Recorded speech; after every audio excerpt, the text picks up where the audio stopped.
بسم اللہ الرحمن الرحیم نحمدہ ونصلی ونسلم علی رسولہ الکریم اما بعد۔ محترم ناظرین، اگست کے جتنے موضوعات ہیں اس کے حوالے سے ہم گفتگو کر رہے ہیں۔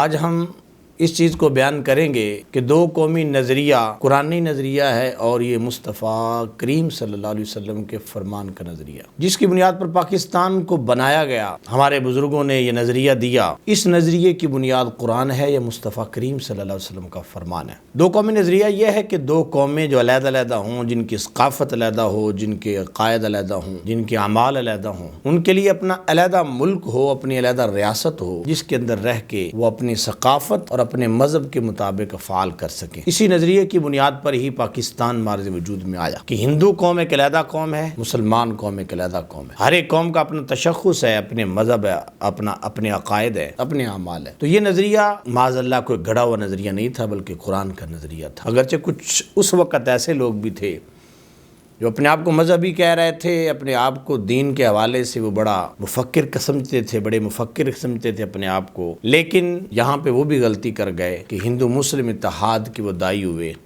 اور بڑے بڑے علماء اس میں آئے، بڑے بڑے مدارس اس میں شامل ہوئے، جو کہ ایک نظریہ باطل تھا۔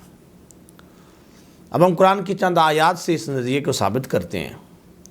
قرآن مجید فرقان حمید میں سورہ آل عمران ہے، اور سورہ آل عمران کی آیت نمبر 28 ہے۔ اللہ پاک فرماتا ہے لا يتخذ المؤمنون الکافرین اولیاء من دون المؤمنین، کہ مومنوں کو کبھی بھی کافروں کو اپنا دوست نہیں بنانا چاہیے، اور جو کوئی ایسا کرے گا وَمَن يَفْعَلْ ذَلِكَ فَلَيْسَ مِنَ اللَّهِ فِي شَيْءٍ، جو کوئی ایسا کرے گا اس کا اللہ کے ساتھ کوئی تعلق نہیں ہے۔ إِلَّا أَن تَتَّقُوا مِنْهُمْ تُقَىٰ، مگر یہ کہ جتنا وہ ڈریں، جس قدر ہو سکے وہ ڈر کر اس انداز میں زندگی گزاریں تاکہ اللہ کے فرامین کی خلاف ورزی نہ ہو۔ اس آیت مقدسہ میں واضح طور پر اللہ پاک فرماتا ہے کہ ان کے ساتھ تمہاری فرینڈشپ نہیں ہونی چاہیے جو تمہارے رب کو نہیں مانتے، تمہارے نبی کو نہیں مانتے، تمہاری کتاب کو نہیں مانتے۔ قرآن مجید فرقان حمید سورہ نساء آیت نمبر 139 ہے۔ اللہ فرماتا ہے الذین یتخذون الکافرین اولیاء من دون المؤمنین ایبتغون عندهم العزۃ فإن العزۃ للہ جمیعا، وہ لوگ جو کافروں کو دوست بناتے ہیں، مومنین کو نہیں بناتے، کیا وہ ان کے ہاں عزت تلاش کرتے ہیں؟ بس بے شک عزت ساری کی ساری اللہ کی بارگاہ میں۔ آج بھی ہم اپنے ماحول میں دیکھتے ہیں کہ مسلمان عزت وہاں سے لینا چاہتے ہیں، مسلمان چرچ سے عزت لینا چاہتے ہیں، مسلمان گردوارے سے عزت لینا چاہتے ہیں، مندر سے، دیوالی اور ہولی سے عزت لینا چاہتے ہیں۔ ان کے لیے واضح پیغام ہے کہ عزت تو صرف اور صرف رب کی بارگاہ سے تمہیں مل سکتی ہے اگر تم رب کے ہو کر رہو گے، رسول اللہ صلی اللہ علیہ وسلم کے ہو کر رہو گے، اور قرآن کے ہو کے رہو گے۔ اسی طریقے سے دوسرے مقام کی طرف ہم آتے ہیں، قرآن مجید فرقان حمید کی سیر کرتے ہیں۔ اللہ فرماتا ہے تَرَىٰ كَثِيرًا مِّنْهُمْ يَتَوَلَّوْنَ الَّذِينَ كَفَرُوا لَبِئْسَ مَا قَدَّمَتْ لَهُمْ أَنفُسُهُمْ أَن سَخِطَ اللَّهُ عَلَيْهِمْ وَفِي الْعَذَابِ هُمْ خَالِدُونَ۔ اے مخاطب، تم بہت سارے لوگوں کو دیکھو گے کہ وہ قرآن والے اپنے آپ کو کہتے ہیں اور ایمان والے اپنے آپ کو کہتے ہیں، لیکن وہ کافروں کو دوست بناتے ہیں۔ کتنا ہی برا ہے جو ان کی جانوں نے آگے بھیجا، یہ کہ اللہ ان پر ناراض ہے اور وہ عذاب میں ہمیشہ کے لیے رہیں گے۔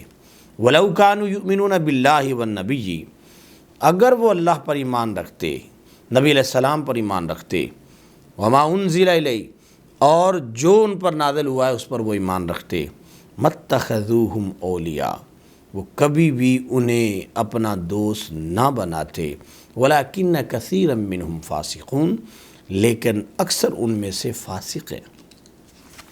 یہ بھی واضح پیغام ہے کہ ان کے ساتھ دوستی لگانا، ان کے ساتھ فرینڈشپ اور ان کے ساتھ تعلق اس طریقے سے بنانا کہ تمہارا ایمان اور تمہاری جو اللہ سے ایک ریلیشن شپ ہے اس میں کمزوری نظر آ رہی ہے، تو یہ تمہارے لیے جائز نہیں ہے۔ قرآن کہتا ہے یا ایھا الذین آمنوا لا تتخذوا آباءکم واخوانکم اولیاء ان استحبوا الکفر علی الایمان ومن یتولہم منکم فاولئک هم الظالمون۔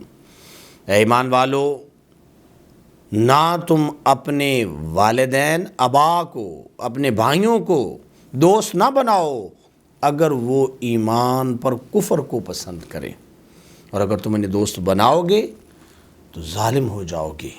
اس قرآن کی آیت سے بھی اللہ پاک نے باپ اور بھائی کے بارے میں بھی کہہ دیا کہ اگر وہ تمہارے رب کو، تمہارے نبی کو، تمہاری کتاب کو نہیں مانتے تو ان کے ساتھ تمہارا رہنا، ان کے ساتھ تمہارا تعلق یہ درست نہیں ہے، اور اس تعلق کو کیا کہیں گے؟ کیوں کہ تمہاری قوم اور ہے، تمہارے عقائد اور ہیں، تمہاری کتاب اور ہے، تمہارا ان سے کیا تعلق ہو سکتا ہے؟ اور دیکھیں آپ قرآن مجید سورہ سجدہ کے اندر اللہ پاک فرماتا ہے 18 اور 19 آیت ہے افمن کان مومنا کمن کان فاسقا، کیا پس مومن اور کافر ایک جیسے ہیں؟ لا یستوون، وہ برابر نہیں ہیں۔ اما الذین آمنوا وعملوا الصالحات فلہم جنت المأوی، وہ لوگ جو ایمان لائے اور نیک عمل کیے ان کے لیے جنت ماوا ہے، مہمان نوازی کے طور پر جو انہوں نے عمل کیے اللہ پاک انہیں عطا فرمائے گا۔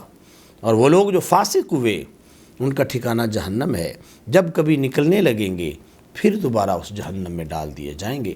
یہاں سے پتہ چلتا ہے کہ ایکول نہیں ہے، جو کافر ہے اور جو مومن ہے آپس میں ایکول نہیں ہے، ایک جنت کی طرف جا رہا ہے اور ایک جہنم کی طرف جا رہا ہے۔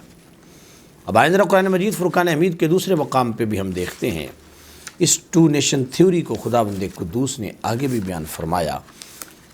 اللہ پاک فرماتا ہے یا ایھا الذین آمنوا لا تتخذوا عدوی وعدوکم اولیاء تلقون الیہم بالمودۃ وقد کفروا بما جاءکم من الحق یخرجون الرسول وإیاکم ان تؤمنوا باللہ ربکم ان کنتم خرجتم جہادا فی سبیلی وابتغاء مرضاتی تسرون الیہم بالمودۃ وانا اعلم بما اخفیتم وما اعلنتم ومن یفعلہ منکم فقد ضل سواء السبیل۔ سورہ ممتحنہ کی پہلی آیت میں اللہ فرماتا ہے اے ایمان والو، میرے دشمنوں کو اور اپنے دشمنوں کو دوست نہ بناؤ۔ یہ کافر تمہارے بھی دشمن ہیں، میرے بھی دشمن ہیں، ان کی طرف تم پیغام بھیجتے ہو محبت کی وجہ سے، حالانکہ وہ انکار کر چکے ہیں اس بات کا جو تمہارے پاس حق آیا ہے۔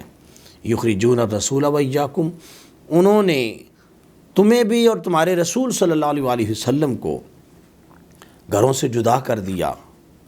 ان تؤمنوا باللہ ربکم، اس وجہ سے کہ تم اپنے رب پر ایمان لائے۔ اگر تم نکلتے ہو میرے راستے میں جہاد کرنے کے لیے اور میری رضا تلاش کرنے کے لیے تو پھر تسرون الیہم بالمودۃ، ان کی طرف پھر تم خفیہ پیغام کیوں بھیجتے ہو تم ان کی طرف خفیہ پیغام۔ وَأَنَا أَعْلَمُ بِمَا أَخْفَيْتُمْ، اور میں جانتا ہوں جو تم چھپاتے ہو، وَمَا أَعْلَنْتُمْ، اور جو تم ظاہر کرتے ہو، وَمَن يَفْعَلْهُ مِنْكُمْ، جو کوئی تم میں سے ایسا کرے گا فَقَدْ ضَلَّ سَوَاءَ السَّبِيلِ، وہ راستے سے گمراہ ہو گیا۔ اب ان تمام قرآن کی آیتوں سے پتہ چلتا ہے کہ ٹو نیشن تھیوری جو ہے یہ ہمارا قرآنی اور ایمانی فیصلہ ہے جو اللہ پاک نے ہمیں یہ عطا فرمایا ہے۔ اسی طرح یہ آخری قرآن مجید کی آیت، اس قرآن مجید کی آیت سورہ مجادلہ ہے، اور سورہ مجادلہ کی یہ آخری آیت ہے 22 نمبر۔ لا تجد قوما یؤمنون باللہ والیوم الآخر یوادون من حاد اللہ ورسولہ ولو كانوا آباءهم او ابناءهم او اخوانهم او عشیرتهم اولئک کتب فی قلوبهم الایمان وأیدهم بروح منہ وَيُدْخِلُهُمْ جَنَّاتٍ تَجْرِي مِن تَحْتِهَا الْأَنْهَارُ خَالِدِينَ فِيهَا رَضِيَ اللَّهُ عَنْهُمْ وَرَضُوا عَنْهُ أُولَٰئِكَ حِزْبُ اللَّهِ أَلَا إِنَّ حِزْبَ اللَّهِ هُمُ الْمُفْلِحُونَ۔ اے محبوب آپ نہیں پائیں گے ایسی قوم کو جو اللہ پر بھی ایمان رکھے، آخرت کے دن پر بھی ایمان رکھے، اور وہ محبت کرے ان لوگوں سے جو اللہ کے بھی مخالف ہوں، اللہ کے رسول کے بھی مخالف ہوں، اگرچہ وہ جو اللہ کے رسول کے مخالف ہوں وہ ان کے باپ ہی کیوں نہ ہوں، ان کے بیٹے کیوں نہ ہوں، ان کے بھائی کیوں نہ ہوں، ان کا خاندان ہی کیوں نہ ہو، وہ ان سے محبت نہیں کریں گے بلکہ اللہ سے محبت کریں گے اور اللہ کے رسول سے محبت کریں گے۔ یہی وہ لوگ ہیں جن کے دلوں میں اللہ نے ایمان کو نقش کر دیا، اللہ نے ان کی مدد کی حضرت جبریل علیہ السلام کے ذریعے، اور اللہ ان کو جنت میں داخل کرے گا جس کے نیچے نہریں جاری ہیں، وہ اس میں ہمیشہ رہیں گے۔ اللہ ان سے راضی ہو گیا، وہ اللہ سے راضی ہو گئے۔ یہ اللہ کی جماعت ہے، اور خبردار بے شک اللہ کی جماعت ہی کامیاب ہونے والی جماعت ہے۔ اس آیت کے اندر بھی اللہ پاک نے فرمایا کہ ٹو نیشن تھیوری، دو قومی نظریہ، کہ جو ایمان میں اللہ اور اللہ کے رسول پر ایمان اور آخرت کے دن پر ایمان لانے والے ہیں، وہ دونوں تو اکٹھے ہو سکتے ہیں، لیکن جو ایمان کے لحاظ سے مختلف ہیں وہ اکٹھے نہیں ہو سکتے۔ اور یہاں پہ بڑی خوبصورت بات ہے، جو ایسا بندہ جو اللہ اور اللہ کے رسول اور آخرت پر ایمان لانے کی وجہ سے ایسے بندوں کو لائک نہیں کر رہا، ان سے فرینڈشپ نہیں کر رہا، تعلقات نہیں بنا رہا، کہ جو اللہ اور اللہ کے رسول کے دشمن ہے، تو اللہ فرماتا ہے ایک تو ان کے دلوں میں ایمان نقش ہو چکا ہے، یہ پہلا انعام ان پر ہے۔ دوسرا انعام یہ ہے کہ اللہ حضرت جبریل کے ذریعے ان کی مدد کرے گا۔ تیسرا انعام یہ ہے کہ اللہ ان کو جنت میں داخل کرے گا جس کے نیچے نہریں جاری ہیں۔ چوتھا انعام ہے کہ وہ اس جنت میں ہمیشہ رہیں گے۔ پانچواں انعام یہ ہے کہ اللہ ان سے راضی ہو گیا۔ چھٹا انعام یہ ہے کہ وہ رب سے بھی راضی ہو گئے، اور ساتواں انعام یہ ہے کہ وہ اللہ کی جماعت ہیں، اور آٹھواں انعام یہ ہے کہ ایسی اللہ کی جماعت کو اللہ کامیاب و کامران کر دے گا۔ اس لحاظ سے آج ہمیں بھی سوچنا چاہیے، اگر پاکستان بنانے کے لیے ٹو نیشن تھیوری کی ضرورت تھی اور دو قومی نظریے کی ضرورت تھی، تو پاکستان بچانے کے لیے بھی دو قومی نظریے کی ضرورت ہے کہ آپ آج اگر کسی سے عزت لینا چاہتے ہیں، کسی سے سکون لینا چاہتے ہیں، تو یہ خام خیالی ہے، یہ غلط فہمی ہے۔ پاکستان اس بنیاد پہ بنا کہ یہاں پہ اسلام اور اسلام والوں کی حکومت ہوگی، تو یہاں اسلام کو پروموٹ کریں، اسلام والوں کو پروموٹ کریں، پھر اس کی ترقی جو ہے ممکن ہو سکے گی۔